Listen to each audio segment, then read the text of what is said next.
Замананы жаңыдан гана көрүп аткан болсоңуздар, баардыгыңыздарга кутман таң каалайбыз. Анан бүгүн ыйык күн деп атабыз. Кыргыз Республикасынын конституциясынын кабыл алган күн. Андыктан баардык кыргызстандыктарды, биздин көрүүчүлөрүбүздү бүгүнкү майрамыңыздар менен Нургүзө көз чын дилибизден куттуктайбыз. Так эсиңиздерге сала кетели. Азыр баштала турган Таңкы мейман рубрикасы өзгөчө билимге умтулуп аткан ааламдашуу процесси деп атабыз. Ошол убакта бир жаңыча билим алсак, көп тил билсек, терең билим билсек деп аткандарга абдан кызыктуу болот деген ой тилектемин. Студиябызга бүгүн мектеп директору Айзада Турганбаеваны чакырдык. Сизди ошондой эле көрсөтүүбүздү баштап жатып, жакында эле Кыргыз Республикасынын президентинен алкыш баракча алдыңыз. Ошол алкыш баракча менен дагы Нургүзө көбүз, биздин канал куттуктап кетет. Майрамыңыз менен. Рахматчы. Биздин студиябызга куш келипсиз. Сиз мугалимсиз, көп жылдан бери Япон изилдөөчүсүз. Анан айтсаңыз, негизде ушул бүгүн 5 май баш мыйзамдын күнү экен. Анан салыштырмалуу айтканда, Япон конституциясынын баш мыйзамда 3 негизги принцип бар экен. Бул биринчиси Япон элинин суверендүүлүгү, экинчиси адам укугун сыйлоо, коргоо, анан үчүнчүсү бул пацифизм деп коет экен, согушка жол бербөө депчи. 3 негизги принципти карманышат экен да. Анан сиз ушул Япон маданиятын, Япон өлкөсүн изилдөп жүрүп, салыштырмалуу айтсаңыз, ал жака ушул мыйзамга, баш мыйзамга кандай маани беришет? Бүгүн чакырганыңыздарга чоң рахмат. Дегенде мен дагы урматтуу телекөрүүчүлөрдү бүгүнкү майрам менен куттуктап кетейин. Биздин эгемендүүлүк Кыргызстаныбыздын баш мыйзамын алган бул чынын айтканда бир маанилүү күндөрдүн бири. Анткени ушу конституциябыз менен ар бирибиздин ичибиздеги бул патриотизм деп коебуз. Ошол сезимибиз дагы ушул күнүбүзгө чоң ролун ойнойт деген ойдомун.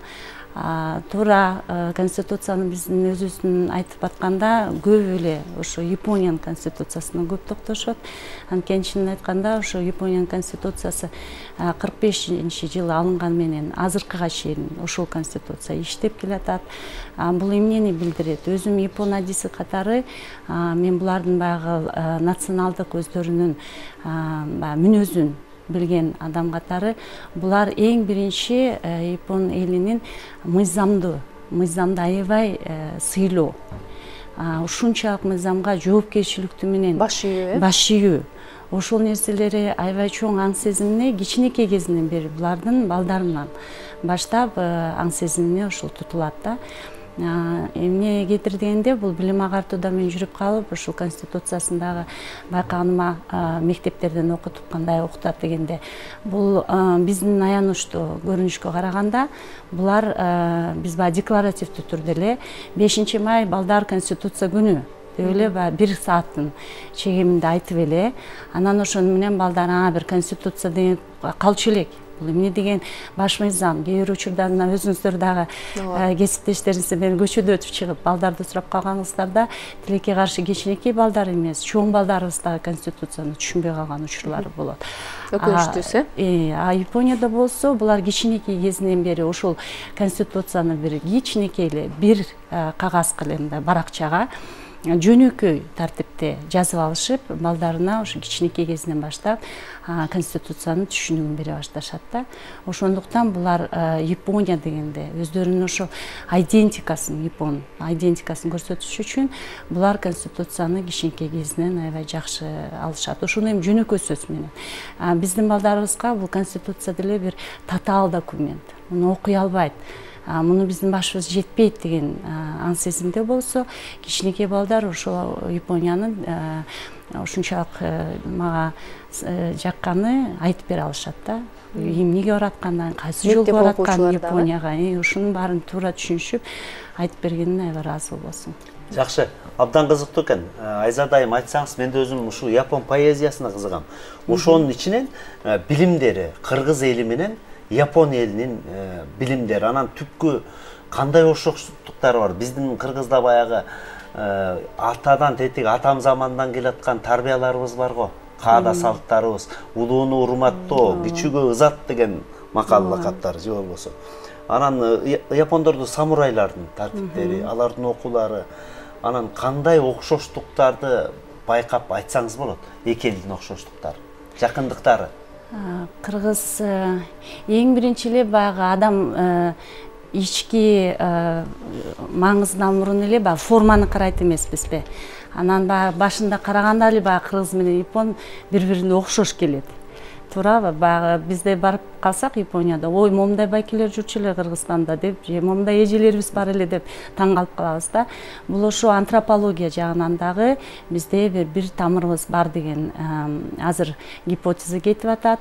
Ал гипотезаны чынын айтканда азыр лингвистика тарабынан чоң окумуштубуз бар. Анын аты Ита Хиранори. Биздин Кыргызстанга ошо эгемендүү алгандан бери, 91-жылдан бери бул жерден жапон таануу илимин өнүктүрүп, бул жерден аябай жайылтып, жогорку окуу жайларыбызга, анан өзү дагы ошо биздин окшоштуктарыбызды изилдеп келген.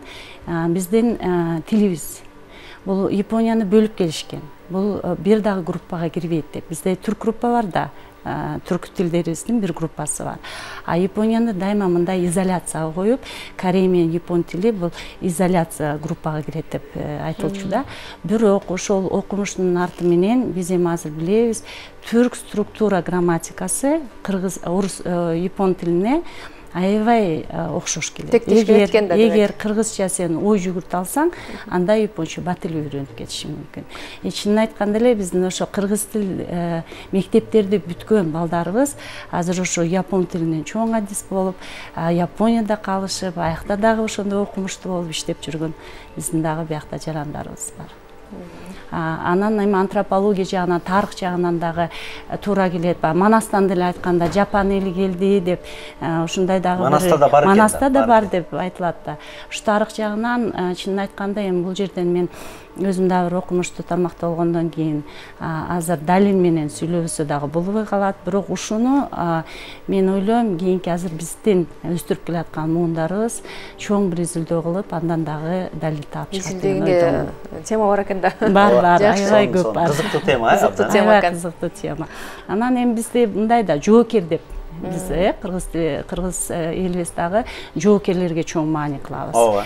Биз ошо биздин кандай биздин эркек баатырларыбыз бар деп, манасыбызды мына ыйык тутуп ушинтип келаткан элге самурайдын кодекси, Япониянын да жоокерлерин ушунчалык сыйлаганы, бул дагы бир өзүнчө окшоштук деген ойдомун. Маани беришкен да. Жакшы окшоштуктар. Рахмат. Жакшы, Айзат айым, айтсаңыз, ушул япон тили кыргыздарга жеңилирээк деп айтпайсызбы, бирок япон тили өзү оор тил деп саналат, салыштырмалуу башка тилдерге караганда. Оор тили деген эми бул жазуусунан оор деп айта алсам болот, бирок эгер ошончолук ниетиңди берип, каалап, бир өзүнчө мотивация алып Японияга барып иштесем, же ошо Япония менен өзүмдүн жашоомду байланыштырсам десең, анда сүйлөшүп кетсең, бир 1-2 жылда сүйлөшүп кете аласың. Аябай мындай ал жагынан жеңил элек. Бирок ошону теңири казам, жана андай эле илимий изилдөө менен иштейин десе, анда бул жазуусу Кытай жазуусунан келет. Бул жерде иероглифическая, баягы иероглифтер менен пайдаланган жазуу болгон үчүн ошол жагынан татаал болуп калышы мүмкүн да. Эгер мына айырмалаштыруу Кытай жалаң гана иероглификада жасап да, алар бир чоң, бир даражалуу деңгээлдеги иш жасайын десе, анда булар 10 миңден ашык иероглиф билиш керек болуп калат. А Японияда болсо 3000, 5000 иероглиф билсең, ошол жетиштүү болот да. Ошол жагынан келгенде биздин балдарыбыз эгер өздөштүрүп алса, булар бир чоң жакшынакай позиция, жакшынакай тармакта жумуш иштегенге мүмкүнчүлүк түзүлөт. Жакшы. Негизинен жана окшоштуктарды санап өттүңүз, анан ушу менин укканым бар. Япондор жана биз кеп кылбадыкпы? Бала төрөлгөндө жан башында мына көгөлөп алып түшөт, кыргыздарда дагы. Ошондой окшоштуктар бар. Анан тамак жеген жактарыбыздан дагы. Бая кыргыздар каада салтыбыз бар го. Коноктун куда келсе уча тартабыз, жылкы соёбуз. Жылкынын этин абдан сый мейманыбызга беребиз, Анан ошондой окшоштуктарды дагы байкай алдыңызбы? Эң таң калыштуусу ошол Ита Хиранориден окумушту, Кыргызстанда жүрүп, өзүнүн лингвистика тармагы менен иштеп атып эле, казып атып, бир сонун дагы окшоштугун тапты. Японияда бир Нагоя деген префектурасы бар. Ошол жердин аймагында бир тай деген баалыгы болот. Аты тай. биздикиндей да. Аны дагы бир биз дагы баягы тай сойгондо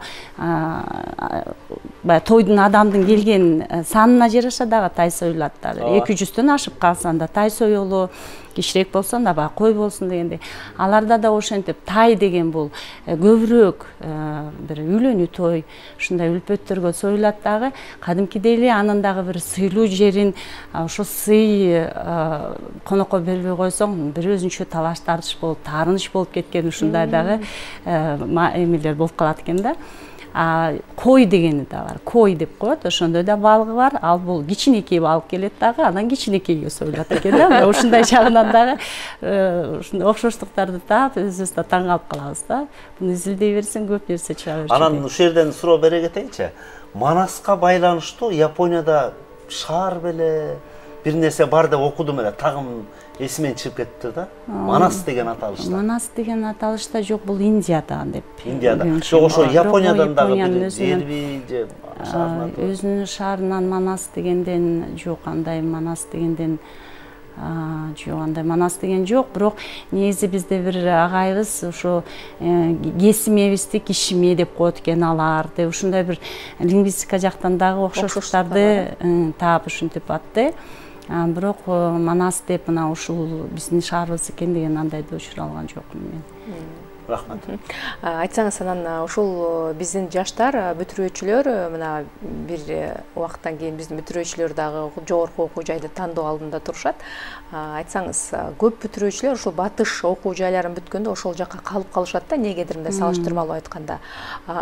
Японияда окуган балдар негедир тилди үйрөнүп, кайра сизге окшоп кыргыз жерине келип эмгектенгендердин саны көп экен да. Муну сиз жакшы билет болушуңуз керек. Мунун айырмачылыгы тилди, маданиятты үйрөн, анан адамдын аң сезиминде дагы болуш керек го деп ойлойм да. Сиз кандай элесиз? Бул Япония эми биздин бул эми законченемдүү нерсе го кичине деп ойлойм. Анткени тарыхчы катары бул Японияда 99% өзү ошол аралдын ичинде японецтер жашайт. Анан бир кезекте булар бир кылым өздөрүн жаап алышкан. Жаап алып, ошол өздөрүнүн националдык мүнөзүн аябай калыптап, анан андайын ошол жанагы Мейзи деген бир революция өткөндө өздөрүнүн биринчи реформа катары ошо чет өлкөлөргө чыгарып, өзүбүздүн эң чыган тандоого келгенде дагы булар карапайым эл болгон күндө дагы таланттуу, эң таланттуу балдарын, эң акылдуу балдарын чет өлкөгө кетирип туруп, анан бирок ошол чоң концепция менен кетиришкен да, кайра келип ушу биздин Японияга иштеп кетесиздер деп. Эми биздин Кыргызстанга караганда бизди билесиздер да, баягы биз көп улуттан дагы турабыз, континенталдык өлкөбүз, тарыхысында, системасында ар кандай бир ушундай курулуштар болду дегендей, бир системадан бир системага өтүп аттык. Ошол жерден биз балким ошо националдык идеология жагыбыздан кичине алдырып алдык Япониядан деп ойлоймун да. Анткени балдарыбыздын ошо тилекке каршы азыр аянычтуусу, ошо бияка келсек, кийин ошол иш таба аларбызбы? Ошол жака окуп келип, билимдүү болуп, ошентсек биздин Кыргызстанга кийин бул жерде өзүбүздүн ордубузду таба алабызбы деген суроолор көп туулат да. Японияда мен азыр башында айтып кеткендей, мыйзамдуулук ушунчалык булар үчүн жогору турган үчүн булар ошо мыйзамына дагы жазып коюшкан да, балдарын келип кандай орун алып, анан кайсы жерден алар салымын кошот Японияга деп. Жакшы. Мына өзүңүз билесиз, биздин окуу системасында 12 жылдык билим алуу деп киргизип баштады. Талаш тартыштуу болот, жанагы социалдык тармактарда да талашып атышат, билермандар талашып атышат. Мисалы мен 10 жылдыкты бүткөм, ошол убакта 8-классты бүтүп, орто окуу жайына тапшырышчу эле да. Японияда бул жагы кандай? Канча жылдык билим алышат балдар? Японияда 12 жыл. Японияда 12 жылдык система деп эсептелет, бирок Япониянын бир жакшы жери ошо жогорку окуу жайына келгенде аларды профессионалдык жактан талим тарбия берип, ошол бир алардын адис катары болчу нерсесин калыптанып келет да. Бул эми 12 жылдык менин оюмча туура деген ойдомун. Бизде 1-класстан дагы мына нулевой класс деп койтпайсызбы? Нулевой класстан башталып деп. Нулевой класстан 11 эсептеп келгенде ошол эле 12. бул жаштан биз мындай утуш албайбыз. Бирок эмне үчүн бул 12 жылдык система биз үчүн азыр чоң керектүү актуалдуу тема болуп атат.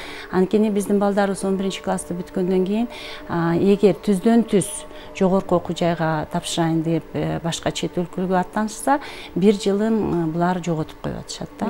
Ошон үчүн эгер биз 12 жылдыкка кирип алсак, бияктан да балдарыбыз жогорку окуу жайга тапшырганга мүмкүнчүлүгү жакшы чечилип берет. 1 класстан 12 деп койсок, ошол эле жылды нолевойдон 11 дегендей эле биз утушка ээ болобуз да. Японияда да система ошондой. Бизде мектебибизде Япониянын авиа колледжин окуп кеткен 4 балабыз болду. Жакшынакай бүтүп алышты ал жерин, азыр жогорку окуу жайында дагы Японияны тапшырып окуп жүрүшөт, Токийский эл аралык университетинде. Мына ошолордун системасын өтүп кеткен үчүн ал балдарга аябай жеңил болду да. Рахмат. Рахмат, ийгилик каалайбыз. Бүгүнкүнүңүз жакшы маанайда улансын. Рахмат сизге. Урматтуу телекөрүүчүлөр, саат 10го чейин биз менен болуңуздар. Дагы бир таңкы мейман түрмөгүбүзгө белгилүү эстрада ырчысы келмек. Аны менен дагы кызыктуу маек курабыз.